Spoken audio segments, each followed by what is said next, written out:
Hello, everyone. Good morning and welcome, good afternoon or good morning to the session at the Festival of Innovation, looking at the immersive experiences within the cultural sector. I'm Charlie Reid from Blue Loop and Creative Director. I'm delighted to be joined for this session by David Sabel, who's the Executive Producer at Lightroom. Hi, David. Hi. And Chris Conte, who's Executive Consultant and Global Ambassador at Electrosonic. So hi to both of you. Good morning, or good afternoon, actually. Yes. Good stuff. Now, I think this session is looking at immersive experiences in the sort of cultural and heritage sector. But I thought, first of all, we could start off with an introduction from you both. So, David, perhaps you could tell us a little bit about you and your background and also about the Lightroom. Yeah, absolutely. So my background's originally in theater. I trained as an actor, studied in the States. I'm from the States originally, and then went to a school in Paris called Jacques Lecoq. And through various journeys that took me, I did an MBA at Cambridge, which took me to the National Theatre in London, which was a building that I'd always loved and admired and wanted to work in. And I went to do the basis of my dissertation for my master's degree, and it was on the idea of at that time live broadcasting the national shows into cinemas, which is something that the Metropolitan Opera in New York had kind of pioneered. This was the summer of 2008, and I think the Met had started in 2006 or 7, so just before that.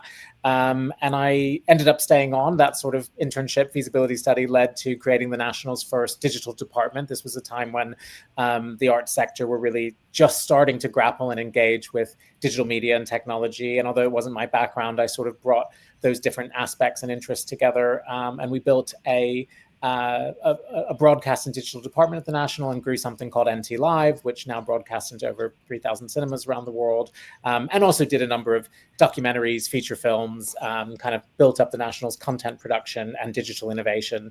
I then went on to found the Bridge Theatre in London, which was a new theatre that opened in 2017 next to Tower Bridge, and then went freelance for a bit and now find myself for the past 3 years, a little bit longer actually. We launched Lightroom in February 2023.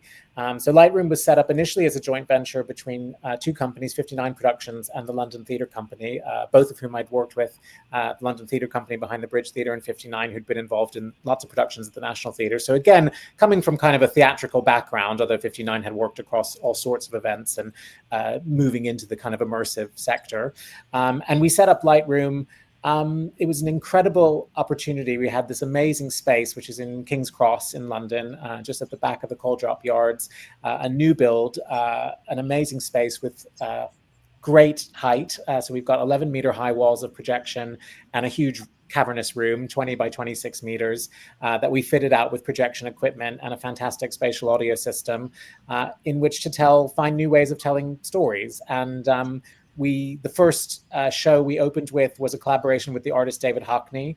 We set out really to work with artists, experts, creators of all sorts, and to tell stories in new ways. We'd seen a lot of the brilliant work that had been done in terms of some of the immersive visual art shows, and we wanted to create one but with a living artist who was making it with us really in the room. And David spent a number of years really working on developing and evolving the project with us. And we opened with our first show, Bigger and Closer, not Smaller and Further Away, David Hockney's show, which opened in February 23 and is now playing in a number of different venues around the world as we've continued to grow the Lightroom brand through other partners, through franchised and licensed sites. But London still being very much our home. We've made 5 shows since, and we've expanded beyond the visual arts into a lot of other areas and subject matters. So we worked with Tom Hanks, who wrote and co-created a show with us about the Apollo missions and the upcoming Artemis mission to the moon. It's called The Moonwalkers. We created a show with Anna Wintour and the Condé Nast Archive and the team at Vogue magazine around the history of the fashion show. And at the moment, we're playing Prehistoric Planet Discovering Dinosaurs, which was a collaboration with Apple TV Plus and their great Prehistoric Planet series, which is very much a family show looking at the history of dinosaurs and the great period of the Cretaceous period when nature sort of put on its greatest show in terms of dinosaurs. And that's been playing since last summer. And we can continue to rep the program and change it. But we have this fantastic space where we think we can tell really exciting stories and work with a wide range of artists to allow people to experience things in a new light. Amazing. I hadn't known you were involved in the NT Live. I've seen a lot of NT Live productions. Oh, yeah, I live in the middle of nowhere, so we don't get much culture, so the cinema helps us. That's great to hear. Yes, it's my baby, but grown up now, Yeah, and doing fantastically. Yeah. Good stuff. And Chris, you got the title of ambassador, which is very grand. So tell us a little bit about your background. Yeah, sure. So I've been working in immersive spaces, I think, my entire career. I started off mostly in the theme park world. As you know, I worked for Landmark Entertainment Group for 10 years, and I've worked all over the world building themed environments and attractions. It was really great experience. After that, I kind of moved to the Las Vegas area and worked for a company called SPL, an audiovisual company. And that's a whole nother themed immersive environment just in and of itself, the Las Vegas projects.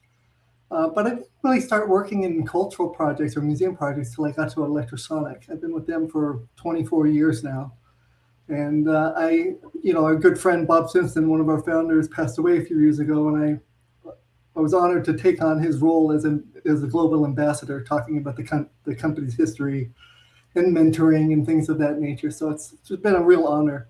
But at Electrosonic, it's when I really started working on cultural museum projects, and I love the cultural market. In fact, I probably work on more cultural projects than theme park projects these days. And I just find it more interesting telling stories that are either historical or science or children's stories, things of that nature, makes for a really innovative way to express your creativity.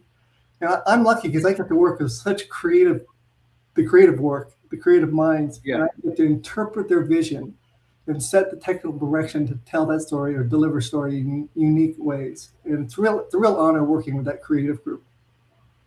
Fantastic. So, David, if you can start off by telling us, with regard to the Lightroom, it's been very popular, very successful, and you've had some very diverse shows, very different things from dinosaurs to Hockney. But why has it been successful? I mean, from your experience to the NT and the Bridge, what's special about Lightroom? Yeah, I mean, I think at the end of the day, I think it always comes down to quality and to great storytelling and really brilliant design, and creating a wonderful audience experience from the moment people walk in the door, and certainly in terms of the content of the show. I think that immersive is a sort of, I often say it's kind of the most brilliant word. It is immersive. It's a word which can be very descriptive, and it's the kinds of experiences we want to create. And at the same time, as a kind of market, it's also complicated to talk about because it can cover so many different things. But what I think is interesting, certainly in terms of the kinds of shows we're making at Lightroom, is we're trying to bring a very authored experience. We're trying to bring you, it has the ability, I think, Lightroom, to offer an experience which is both incredibly intimate and also epic, because it's got the great scale. It really plays to visual material that works at that great scale that you can feel immersed in. And yet through the voice, through the sound system, one of the things that in our first Hockney show, which was narrated all by David Hockney himself and mostly constructed through archive, some bits we made the show with him and we did record some new interview material, but most of it was really him pulled from pieces of him talking throughout his life in various different interviews and conversations. And people often say that the thing that struck them about that experience was the ability to experience David's art with him in their ear, with the kind of intimacy that it felt like he was on your shoulder and talking to you. And I think in every Lightroom show, and as we develop new ideas, and there's, in a way, it's a new space, there's no template. And so what I say, we might then break the rules of and do something totally different because we are experimenting and innovating. But I think what we're always looking for is, why tell this story in this room? There are other places in which it's great to experience a documentary or a broadcast experience or an exhibition, a curated exhibition of physical objects. But what can you do in Lightroom that you can't do in any other space? And I think it is a kind of new form. It is somewhere between exhibition, documentary, film, and event and theater, actually. And then I think the fact that so many of us come from a more theatrical background does speak to the way in which we approach it. We really think about the people in the room as an audience. We think about, I think you're very aware of your body in the space and aware of the other bodies around you, that it is a shared experience and that you're getting to experience something, though, at a really on an incredible canvas. And so I hope the reason it's been popular is really because the quality of the storytelling, the first-hand collaboration of really incredible creators like Tom Hanks or like David Hockney, the dinosaur show, we worked incredibly closely with Mike Gunton, who was the executive producer on the original series, he runs the BBC Natural History Unit, so creates all of those incredible natural history documentaries and brings that real expertise of how you make those stories come to life. So we're always looking for the right collaborators. We're very collaborative. We're creating all the material ourselves, but we're looking for the right collaborators and bringing people in and trying to tell stories that feel authentic, that feel educational, but also entertaining. And I think there's no limit to the subjects we can explore. And that's why we've tried to be quite eclectic in the slate and really appeal to a wide range of audiences. Yeah, I think Hockney was an ideal collaborator for the first show, wasn't he? Because he's very, very digitally aware. He works directly on iPads, doesn't he? Yeah. So, I mean, the brilliant thing about the Hockney was yes, he has throughout his later years of his career, he has spent a lot of time experimenting with the iPad. And the great thing about that is when you watch one of his iPad paintings in the space, you are actually watching him paint. So whereas some of the other experiences that have worked on artists who are no longer living, an impressionist painter is no longer living, for example, there's been a digital interpretation, maybe with research, but of how they've painted. But actually you are watching the brushstrokes as he made them, because the iPad records the file as he did it. But the truth is, David's been an experimenter with technology throughout his career. He experimented with photography, he designed for opera. So I think the reason he's a very interesting artist is that actually, as much as he is a consummate painter and drawer, he works in all kinds of media, video installation, and so you get the richness, the kind of texture of different media in the Hockney show, because it looks at a wide range of work that he created, and you get the kind of insight of him talking about his creative process. So for us, he was a really ideal artist, and he really took to the invitation, so he took to the collaboration, which was obviously the most exciting part. Fantastic. And I thought it was remarkable. And I love the dinosaurs too. I think that visual of the Tyrannosaurus swimming is just extraordinary. And seeing it in the Lightroom was mind blowing. Yeah, it is. It is extraordinary. Yeah, we always say, I have to say and there's, as you know, there's another underwater sequence in the dinosaur, and it's true that underwater works very well in Lightroom, because you've gone down a bit of a rabbit hole from it's underground, and it feels a bit like you could be in an aquarium, and but that's the wonderful thing about these shows, this format, and I hope the quality of design that we're achieving at Lightroom, in that you can transport people through time, you can transport people through location, you can travel in your imagination very, very quickly in that space.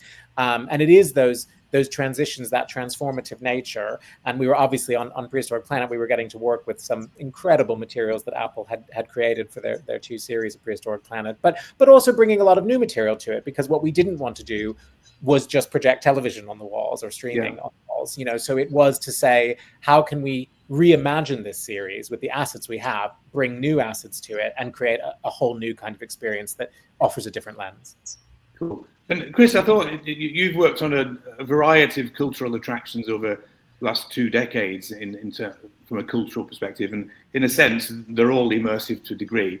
But can you perhaps address the way that museums and cultural attractions are becoming more and more aware of the need to help get people through the door by creating immersive attractions? Oh, absolutely. I mean, it's an attractor. Obviously, the museum market has been borrowing or adapting practices from the theme park world for years.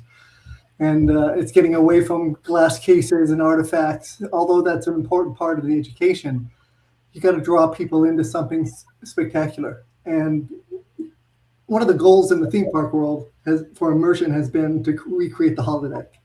And I think, places like Lightroom is the closest we've gotten to creating a holodeck environment and tell stories where you're completely immersed and you're not breaking the barrier, where you're seeing the edge of the images in your periphery. And that's important to kind of maintain the storytelling and maintain the presence of interactivity. But I'm seeing a lot more investment and design around immersive environments in the cultural space, especially when it comes to creating environments like forests or rooms of that nature. It's no longer just one-sided or two-dimensional. It is definitely a three-dimensional mindset for storytelling design in cultural spaces, which is great for me to say, because it wasn't that way for many, many years. Yeah, because I imagine generally museums have less funding, perhaps less appetite to spend money like than theme parks. So has this surprised you, this change? As I said before, I'm impressed with the amount of money some of these organizations are spending, but they have to.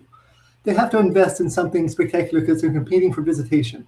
And if you walk through Washington, D.C. with all the museums, most of the modern museum designs and exhibit designs are immersive by nature. And it's not just media, but it's immersive with sets and scenery, with props, and with lighting is particularly integrated well with media. And so creating the immersive environment across the board with all the tool set is the key for a cultural environment immersive experience. And I suppose a challenge for you, which perhaps David hasn't faced at the Lightroom, because the space at Lightroom is designed from the start to be immersive, is you've got to adapt the technology to fit spaces that are not initially designed for that.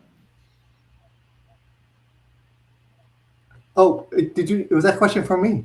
Yes, yeah, so I was just thinking in terms of museums, a lot of them, they unlike the Lightroom, which is built to be immersive, museums aren't. It's true. It's very true. But the advantage here is also the technology is here. It used to be very expensive to invest in projection technology and high brightness projectors and edge blending and software. But those costs have come down because there's so much investment into it these days. And so it is becoming more affordable for museum cultural institutions to invest in immersive spaces in that nature, which is great. What's as a technologist, what's the sort of the biggest challenge you face then in getting an immersive experience to work in a museum or cultural space? Integration, for sure.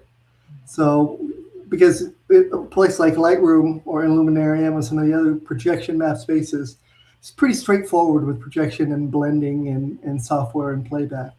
But when you're trying to integrate, just mentioned this forest we're designing for a museum right now, you're talking about integrating projection mapped surfaces with trees and foliage and props and furniture and things of that nature. So it gets to be challenging on an integration level, but done correctly you can get some pretty amazing results.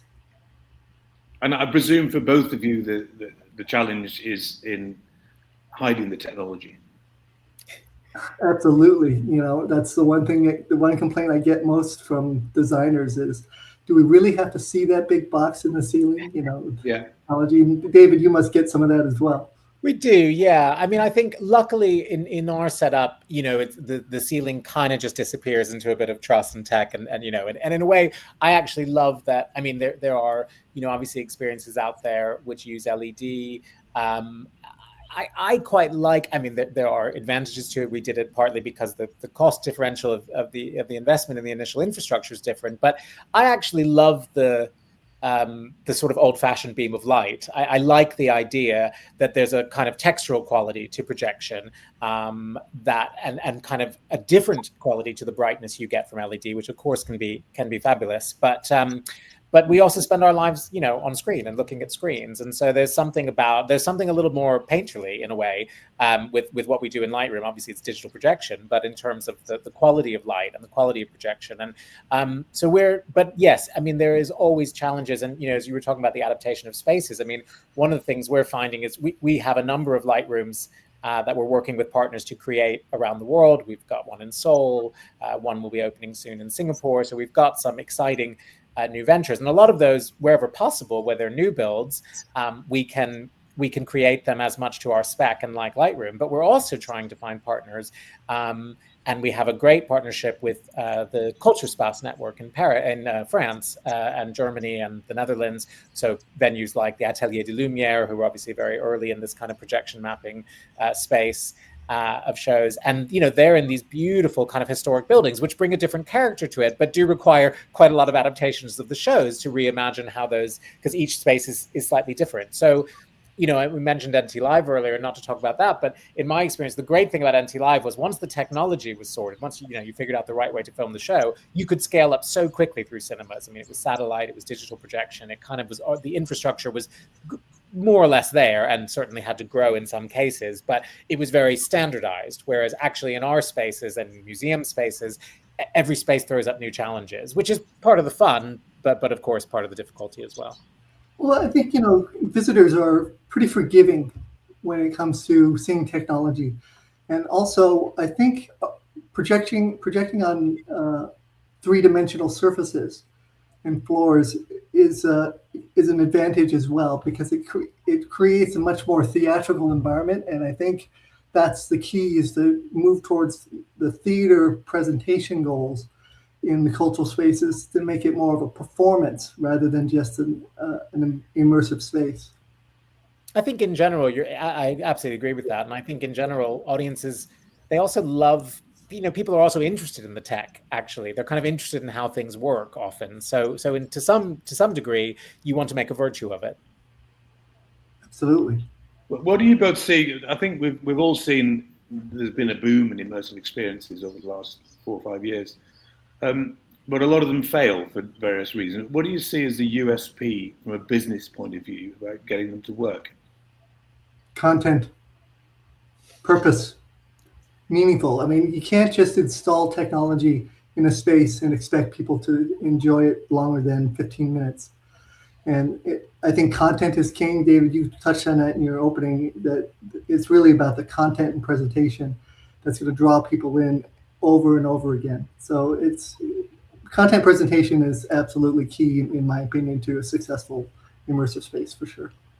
Yeah, no, I would completely agree with that. I think technology for technology's sake is never, that interesting. It's how it's, and so even when we look at what kinds of new interactivity or innovations might we bring into a Lightroom experience, where might the form evolve to? Because in many ways, Lightroom itself is quite simple in its technology. And we are always looking and experimenting and trying things, but it's always in response to something that we're creating in the content. So we go, what would be interesting would be to try this because the story demands it or offers an opportunity. And I think in general with immersive experiences, it's about the quality of the storytelling, the talent, the IP, the recognizability. We really try to meet the audience where they are. We try to make it very accessible.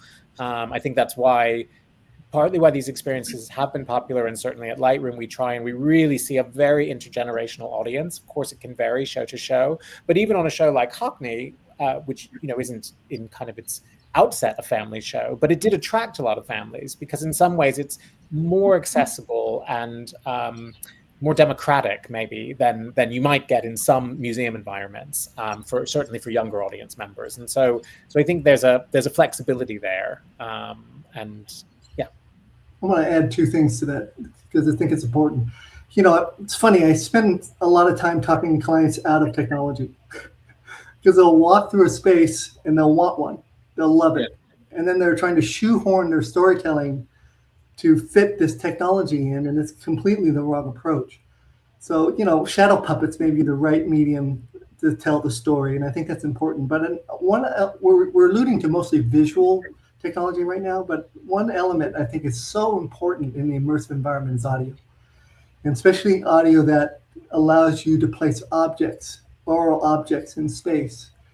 It's called three-dimensional audio technically, but it really enhances the immersive experience to levels that I think are almost subconscious on some level. Maybe I'm sure you've experienced that as well in Lightroom. We have, yeah. So we've got a holoplot spatial audio system, and to which it offers even more opportunity than we necessarily use it, for. But again, dependent on the content or the show. But there's no question that I think that's absolutely right. The intimacy you can have with, say, David Hockney's voice, and really feel he's kind of talking to you whilst you're immersed in these visuals, versus in our show that we created with Tom Hanks, The Moonwalkers, you have kind of the intimacy of his voice alongside this score, which is huge and orchestral and really speaks to kind of space exploration. And the music is, as in any creative project, I think is a huge part of people's emotional connection and emotional experience. And I always note when we're kind of going through the process, because often the sound mix is, of course, late in the process. And there's, everyone goes, oh, why am now I'm getting the hair standing up on the back of my neck. And, and it is often because we've worked the sound, we've used the technology to bring that sound into a really immersive space. And I think there are a lot of interesting experiences out there, which even without, not necessarily at Lightroom, but even without visuals, that have used an oral experience, an audio experience, which can be incredibly powerful and quite visceral. So I absolutely agree with that. And a lot is changing on that front too. There's a lot of innovation. Yeah, I just want to comment on a special project we did at the World War I Museum that created intimacy like we've never created before. For years we've tried to create intimacy in museum environments, and it can be pretty hectic, especially with all the reflective surfaces and the exhibits so close to each other. But we've created these media alcoves that when you're outside of the media alcove, it's almost mute. And once you step into this bubble of sound, because we use the holoplot technology as well for this, you basically walk in and out of this oral environment. And what you're looking at is not just a media surface, but it turns into a portal with some special effects that we created. You create this immersive, intimate environment around the guests, the viewing guests and listening guests, that is really dynamic. And if you step out of that environment, it completely goes mute, and you can move on to the next exhibit.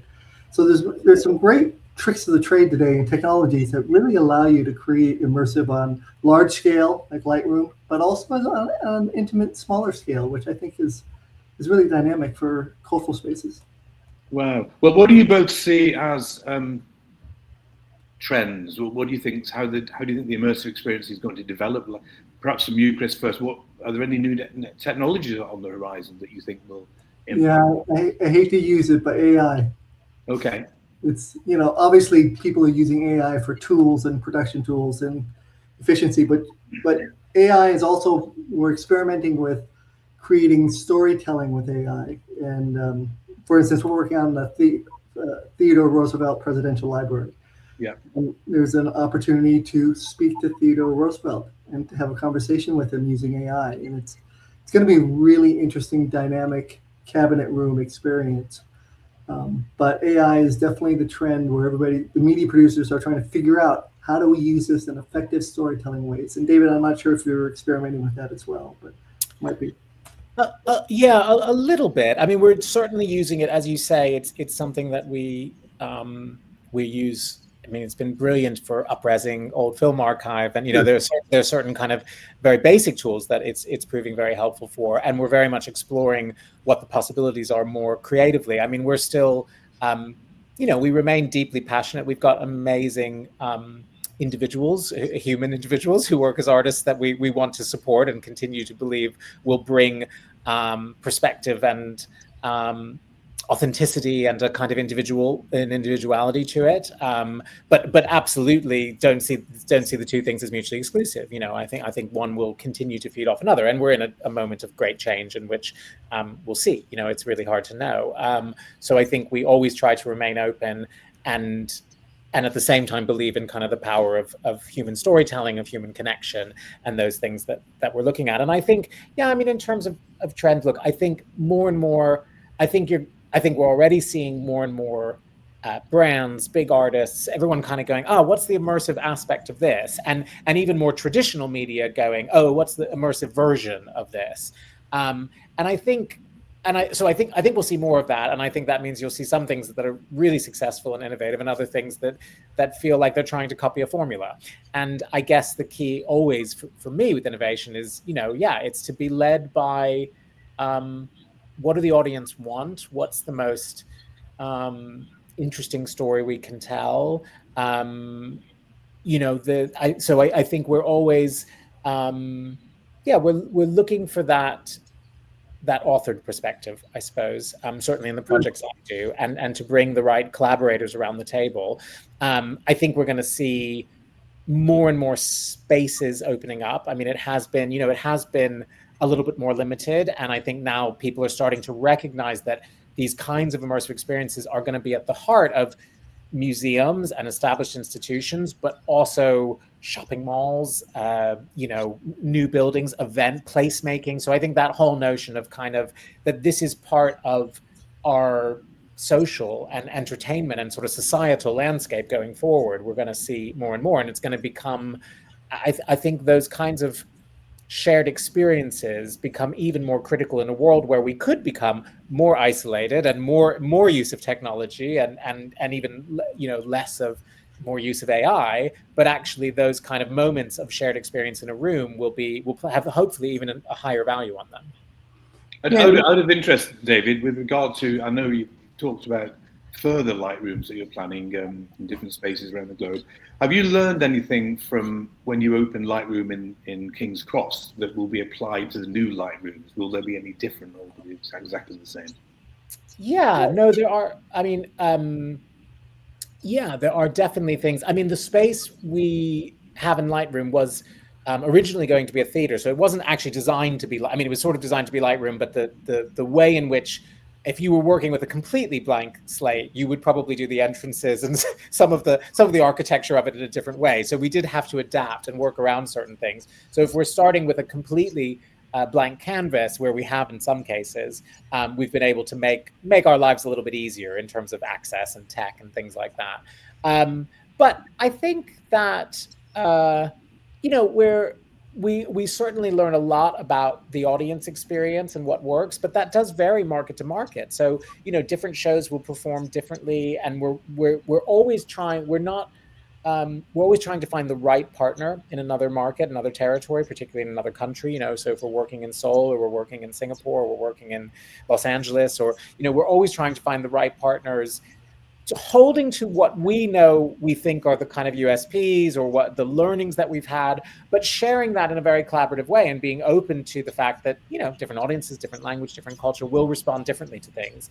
But we have found, I mean, we've been with both the Moonwalkers and Prehistoric Planet, they've been playing in a number of these venues across France and Germany. And yes, audiences are responding in different ways, but also in ways that are quite similar in terms of things that we know from how they react to the shows, the things they really like. Of course, the marketing gets fine-tuned and finessed for a local market, but the core of the storytelling and the material itself remains pretty unchanged. So some of those things, I think, when you make a great show, it can be quite universal in that way. Okay, and Chris, in terms of going forward the next 4 or 5 years, what do you see? Because obviously you travel a lot, you see lots of projects around the world, some of which do really well, some don't. What do you see as the biggest challenge for Electrosonic in terms of the immersive space? Is it, I don't know, working with new technologies? Is it, matching visitor expectations? I would say managing expectations. It's not just with the visitors, but it's with our clients as well. I like to say Star Wars ruined our business by showing Princess Leia projected in midair. Right.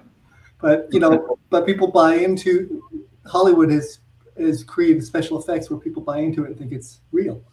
So it's managing expectations and being realistic about what's possible, not just technically, but affordability as well. And that's kind of always been the storyline for the museum market, because the budgets have been fairly low for the most part. But at the end of the day, it's common around the world. People want three things. They want things to do. They want to get out of their house, especially families who need things to do with their children. But they want to be entertained, they want to be educated, and they want to be impressed.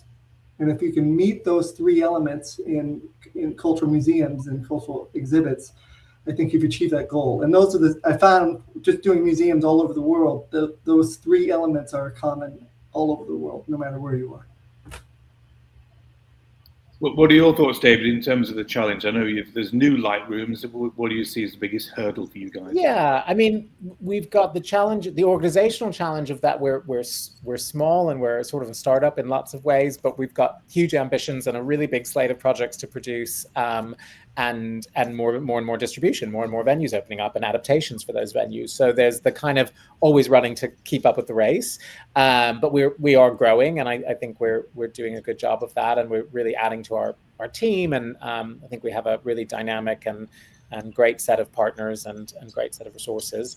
But I think it's a market which is still very emerging. It is still very new. So it's about attracting the audience and persuading them of the real value and of these shows, and it's getting the right kind of value in terms of the ticket price and in terms of what you're offering people, but the cost of making, but keeping the quality very high and finding the right balance of all those different levers. And I think it's the frequency with which we need to go, because I think, as Chris said, people they're wanting to get out. It's a competitive landscape. You're competing for visitors in a wide range of entertainment activities, and people have better entertainment than ever before at home too. So I think people do want to get out. I really believe there's as I say, increasingly, I think, a value on the kind of social experience. And if anything, the pandemic sort of taught us that, as brilliant as there is, the options for streaming at home, we also want to get out and be with people, and we want to experience things, in a community. But I think that the frequency with which we refresh that and find new stories, and we're trying to find stories that can play to really big audiences, run for a long time, have a long tail, play in different markets, have a broad international appeal. But you also have to keep finding new things to talk about, and keeping people give them a reason to keep coming back.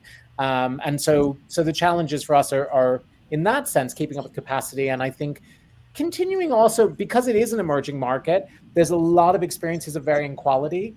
And I remember this a little bit when we started the NT Live broadcasts, and there was a lot of other kind of filmed live entertainment, and often of varying quality. And of course, if someone goes to what they see as a sort of new type of experience and they have a less good experience, then it makes them more wary to go and see maybe the better one. So we're trying to keep the quality very high. And I think, and it's not just us, there are lots of great experiences out there. But to keep the quality high, because you're trying to get people into a kind of new habit. I still meet people who go, oh yeah, I've heard about those shows, those kind of Lightroom shows, but I just haven't had a chance to go and experience it. And is it, what is it exactly? Is it a film? Is it theater? Is it? And so you're sort of educating a new public. And I think there's much more awareness now, but it's still work we have to do in how we market that, how we kind of sell the shows, but sell the experience for people. And hopefully, we're starting to see a growing loyalty and a growing kind of word of mouth that spreads, because people come, they have a good experience, and they want to come back. They want to share it with other friends and family. So that's sort of our aim. But it's fast moving, so you've got to kind of keep also innovating. Not sit on your laurels. Keep ahead of the game, I guess. Yeah, exactly. For sure.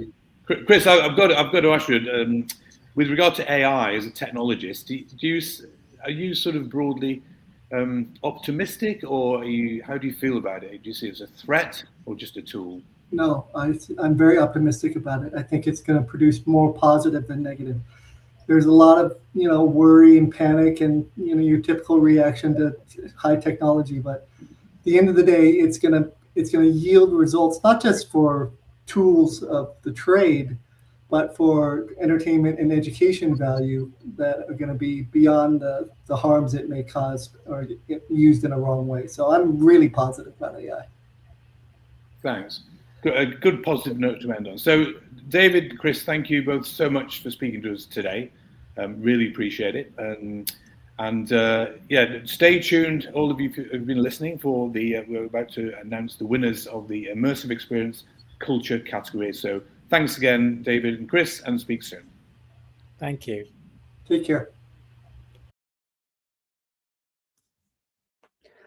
And now the winners of the Blue Loop Innovation Awards 2025 Immersive Experience Culture category. Third place, Balloon Museum from Lux Entertainment. Second place, Art Masters, a virtual reality experience from Akiona Living and Culture. First place, Team Lab Phenomena Abu Dhabi from Miral Destinations. Congratulations to all of the winners.